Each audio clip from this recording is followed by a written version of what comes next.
You are listening to In Conversation with Jennie and Mark. Well, hello, I'm the Reverend Mark Adams from St Margaret's Church, Barking. And I am the Reverend Jenny Adams from Holy Trinity, Prince Consort Road, South Kensington. And welcome to In Conversation with Jenny and Mark. Yes, welcome, welcome. We are back. We had a We week are, off last week. It's all getting a bit frantic, isn't it, Jenny? So, sort of, as as you you can may see, notice, empty shelves if you're on the YouTube, we are because we're not going to surrounded by be, boxes. We are yeah. packing to move on. Anyway, so we're here again. It's good to be with you. Thank you for Yes. listening.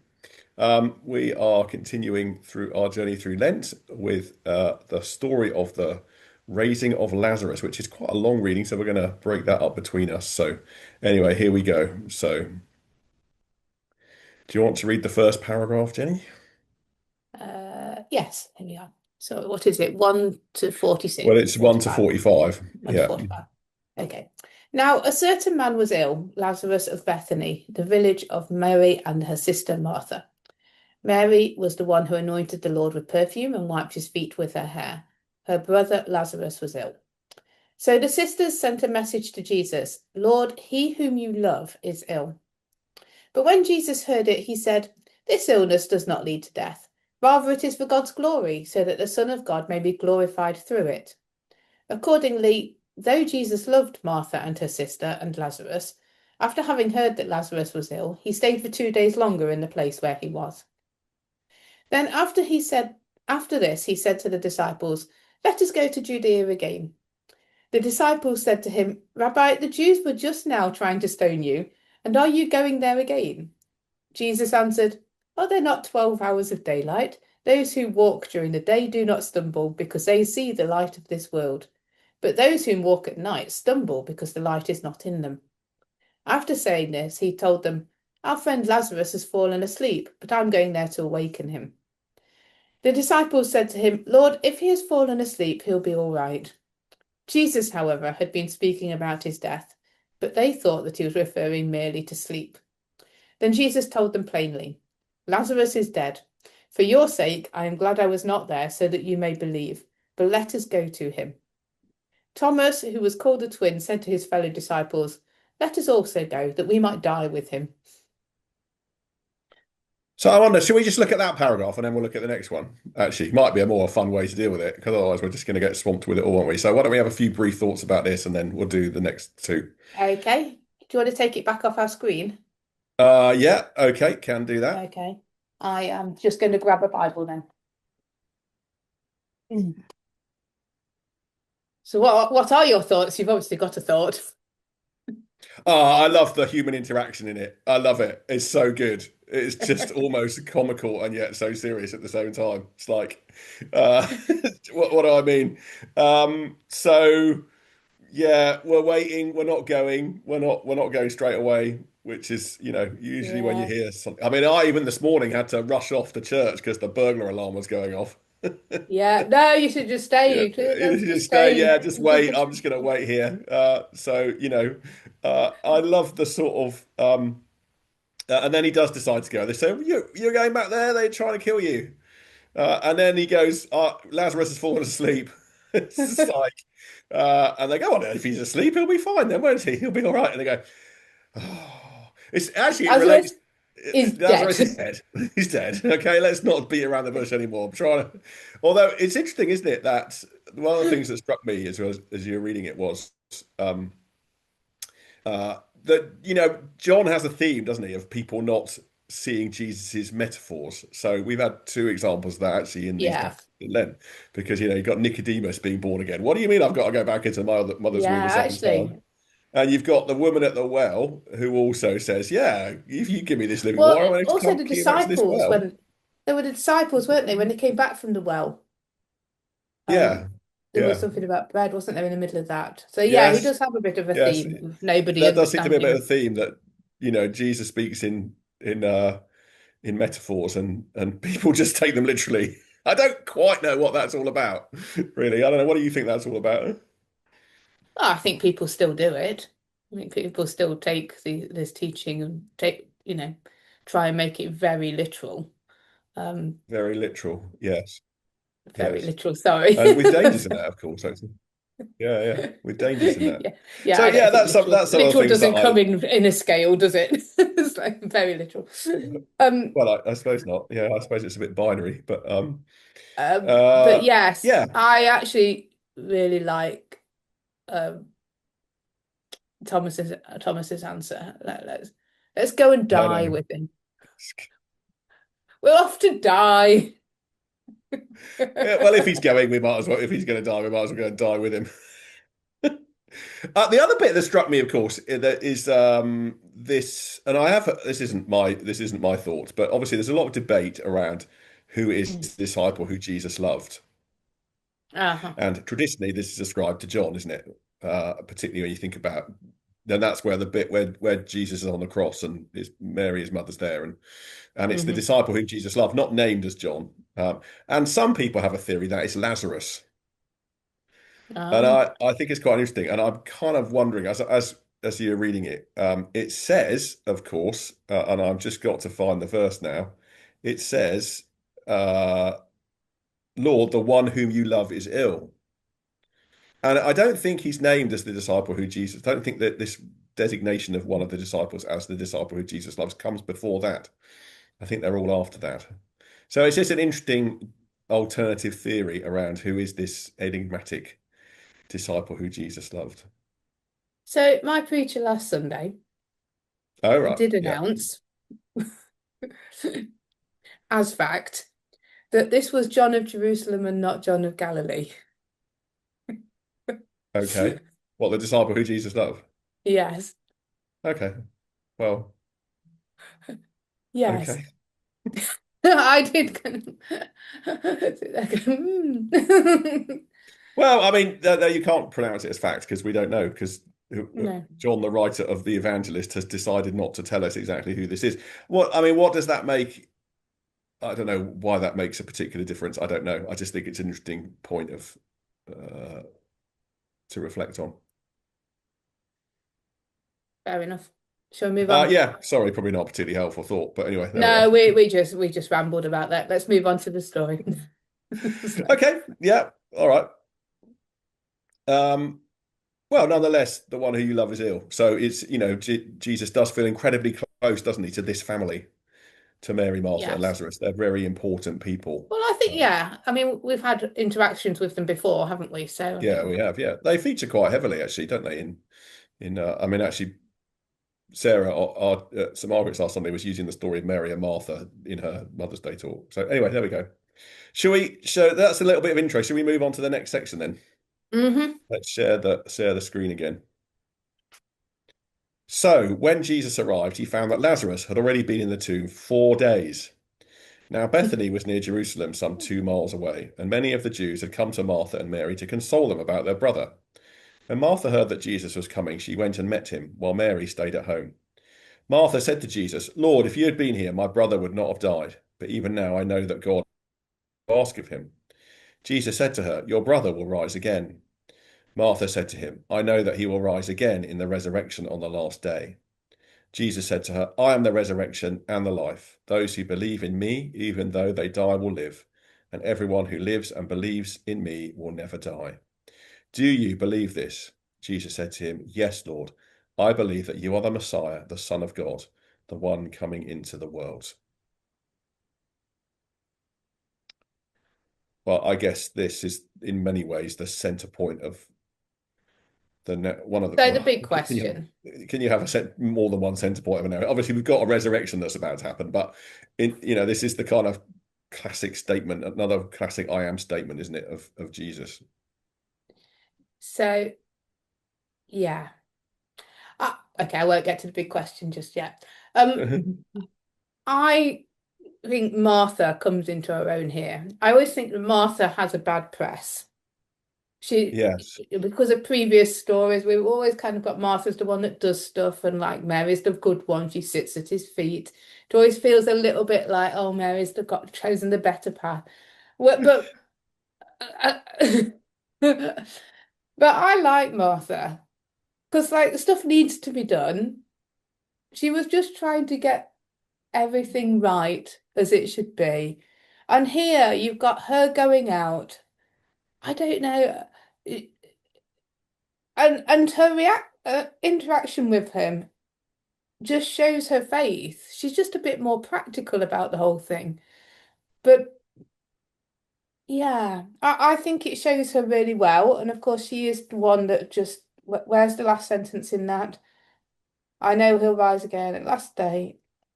I believe you're the Christ, the Son of God, who was to come into the world.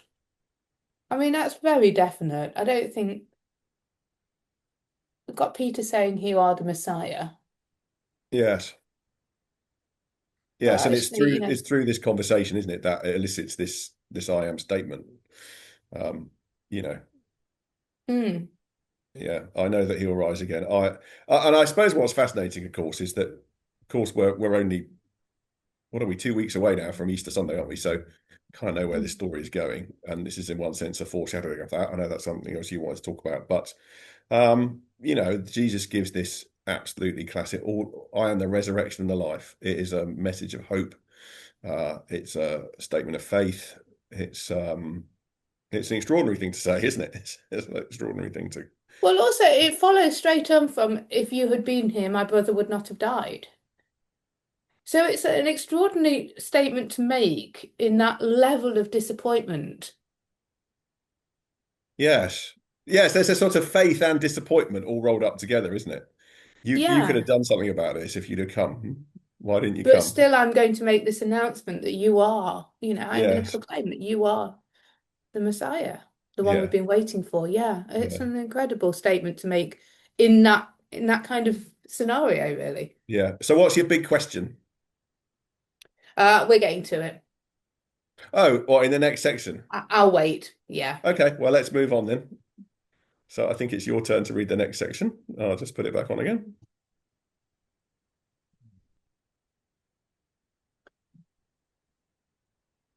Okay. When she had said this, she went back and called her sister Mary and told her privately, "The teacher is here and is calling for you." And when she heard it, she got up quickly and went to him. Now Jesus had not yet come to the village, but was still at the place where Martha had met him. The Jews who were with her in the house, consoling her, saw Mary get up quickly and go out. They followed her because they thought that she was going to the tomb to weep there. When Mary came where Jesus was and saw him, she knelt at his feet and said to him, "Lord, if you had been here, my brother would not have died." When Jesus saw her weeping, and the Jews who came with her also weeping, he was greatly disturbed in spirit and deeply moved. He said, "Where have you laid him?" They said to him, "Lord, come and see." And Jesus began to weep. So the Jews said, "See how he loved him." But some of them said, "Could not he who opened the eyes of the blind man have kept this man from crying?" Okay. Are you ready for the big question now? No, no. Okay. So Are you what? keeping a suspense a little bit longer for that? Yeah, we haven't got to it. I thought we had. Okay. Um, so that was translated as Jesus began to weep. Whereas Right. there are some translations of Jesus wept, which is the shortest verse in the It Bible. is If the it's shortest Jesus verse in the wept. Bible, yes. But not if you put more words into it, it's not. No. Well, maybe they decided they didn't want to do that. Um, I love the fact that he cried. Um, it just shows his empathy and humanity. Mm. And also how people just don't understand when you cry, that it might not be for the reasons that they're expecting. See how he loved him, but he could have saved him, but that's not what it's about, is it? It's sad. It's some really there is some very deep mysteries in this passage, isn't there? Why didn't he go? And the accusations of both sisters. Mm. I've said the same to the faith that they have. Jesus Well, he knows said where. why he wasn't going. He wasn't going, so he could do it. Yeah, he wasn't going, so he could do it. Yeah, If he got there too early, he wouldn't have been able to do it, would he? he doesn't go, so he can do this. Yeah, which is just a lot of questions about that, really. But he knows where the story's going. He knows what he's going to do. But he still. So why does he cry then? Why is Jesus crying I here? think it's empathy. I honestly, yes. So you must have come across, you must have this. You're quite an empathetic person where you're just upset with the emotion, that level of emotion of everyone weeping Yeah, and no, absolutely. yeah, I think he was just crying. It's just Do you think, empathy. okay, let's just play with this a little bit. So we've just said that he doesn't go because he wants to do this. Is there almost a sense of, I've got to do this. This is the way it's got to be, but look at what these people are having to go through. Well, maybe, yeah, but that was empathy as well, isn't it? Yeah, it But is. Yeah. yes. And there's something about the world. There's something about the way the world is, isn't it? That this is the way, that even, I don't know. I mean, when those who we love cry, sometimes it's really difficult not to cry, isn't it? Yeah. Yeah. Yeah. Oh, it's huge. There's a huge amount here, really, that we can't possibly do justice to. But yeah, I mean, it is a there's a lot to reflect on in there. Just any of these sections, to be fair, you could preach a whole sermon on any of them. Do we Yeah. want to finish the story then? Because time's moving on. So Okay. I'm just going to say that we have got Mary pretty much echoing the same things that Martha said there. yes, yeah, they're both pretty annoyed with him. That would be fair to say, wouldn't we? Yeah. Okay. Jesus again, greatly disturbed, came to the tomb. It was a cave, and a stone was lying against it. Jesus said, "Take away the stone." Martha, the sister of the dead man, said to him, "Lord, already there is a stench because he's been dead 4 days." Jesus said to her, "Did I not tell you that if you believed, you would see the glory of God?" So they took away the stone. And Jesus looked upward and said, "Father, I thank you for having heard me. I know that you always hear me, but I have said this for the sake of the crowd standing here, so that they may believe that you sent me." When he had said this, he cried with a loud voice, "Lazarus, come out." The dead man came out, his hands and feet bound with strips of cloth, and his face wrapped in a cloth. Jesus said to them, "Unbind him and let him go." Many of the Jews, therefore, who had come with Mary and seen what Jesus did, believed in him. It's fascinating, isn't it, as we were going through that? You've had all those passages about, oh, I'm going to give us a sign, give us a sign. And sort of, here it is. I can see you've got your hand up, which means you've got, I think, is this the big question? Drum roll. Did he stink? Ah, okay. Well, I think that the grave clothes might have been a bit smelly. Oh, you see, last time I asked you that, you were kind of so sure of the answer. And I said the big question is, did he sing a stink? I asked it last year and you went, of course he did. He's been dead. It's like, Okay, well, if I were to modify my answer slightly, I'm guessing his body's just been resurrected, so that's probably all right. But his clothes are going to be a bit smelly, yeah. do you think resurrected bodies don't stink then? Well, I have no idea.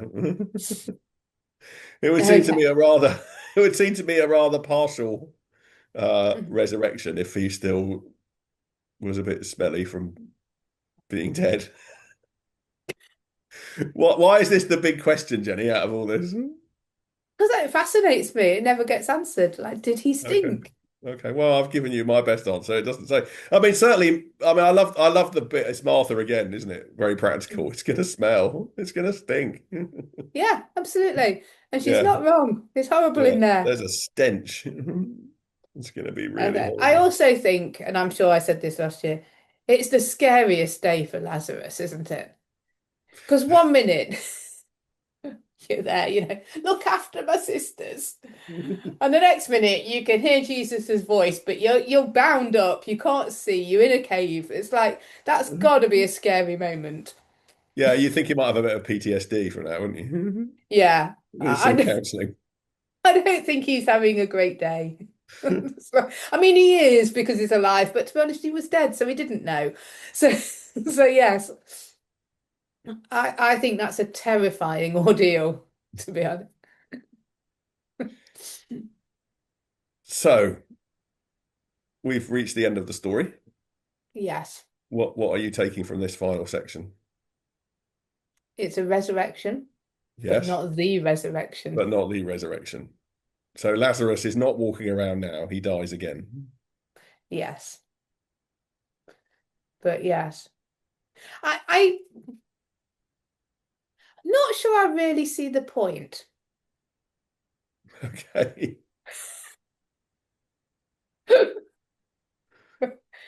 I know. I mean, we always say it's a precursor to the resurrection, but like, I'm not sure that I really see what it's gained. Why has this shown the glory of God any more than any of the other miracles? Why did he need to do it? Well, of course, John's gospel builds through a series of signs, doesn't it? And if you notice, John will I think he numbers the first two. Most famously, the wedding at Cana. This is the first of the signs that he did. And then we were reading it the other day, weren't we? There's the second one. I can't remember which one it is now. Yeah, But there is. I basically, remember seeing. it builds through these ever increasing signs before we get to the greatest sign, which is Jesus' resurrection. So I Okay. think they're not all numbered, but John kind of invites us to number them. So we're building up, obviously, to the climax of the whole story. So this is kind of I think it's an ever increasing crescendo of miracles that John then reflects on. So Okay, so yeah, that would make sense, assuming they did happen in this order. But yes, but it's the way John's written them. So I think that's, we can do with a narrative criticism. That's fine. yeah. Yeah, okay, that makes sense. So you start off with a bit of water made into wine. Yeah, so I'd have to Progressed to some check back. And healings. if someone wanted to check back, you could check back. He numbers the second one, and then I think he stops. But we're Okay. invited I think the idea being presumably that we're invited then to number them ourselves. And I think there are 7, 7 days of the week, completeness, all that kind of But that it's sort of thing. also, you're right, an increasing. An increasing crescendo of glory. So yeah, I mean, it's, we've done water into wine, we've done healings, we've done Yeah, 5 loaves and fishes, we've done, and if you notice in John, what tends to happen is you then get a kind of reflection on each one afterwards, don't you? So yeah, after the feeding of 5,000, then that leads on to a reflection about bread and the bread of life and other stuff like that. And I guess there's the living water and that kind of thing. So yeah. There's always quite a bit of confusion as well, isn't there? Not just by how John writes, but actually, as we said earlier on, there's always a little bit of confusion of what's happening. Yeah, so it's lovely the Bit way of all these wordplay. different themes wind into the story, don't they? I think that's what makes John's gospel so brilliant. Yeah. Yeah. So, how will you approach it on Sunday? Well, I won't be approaching it on Sunday because I'm not preaching, but What would you do? I think if I was approaching it, I think I might be tempted to go with that thing we were just talking about. Sort of a bit of a macro thing, zoom out and sort of see this within the big picture, the big story that John is weaving, which is about to reach its climax. I think I might be tempted to do something with that. Yeah. I think, that might be what I do. It's something different. Yeah. It's not So it's always a little bit of a different angle on it, I think. And the human drama. I mean, you can't, it's just, the human drama that's shot through the story, and that I guess within God's purposes are worked out within human drama, within our stories, and where do we find ourselves in that? I guess would be a thought that I would have. Yeah, I think I might pick up on the Martha's disappointment, the proclamation amongst her disappointment. I think that's quite important. But there we go. There's some thoughts. Mm. We hope you've enjoyed listening. Okay, good luck if you're preaching. We will be back. I think we're going to be back next week and then the Holy Week, won't we? And then we're probably going to take a break because we're moving. So I think we'll take a break and we'll pick it up we could do next week. Let's do next week and Holy Week, and then we're going to pick it up. We might be a little bit later next week. You're away for a few days. Oh yeah, I am on time. Yes. Anyway, thank you for listening. We you. will be back next week. All right. Take care. Bye-bye. Bye-bye. Thank you for listening to In Conversation with Jennie and Mark. Please subscribe for more episodes on all the usual podcast platforms.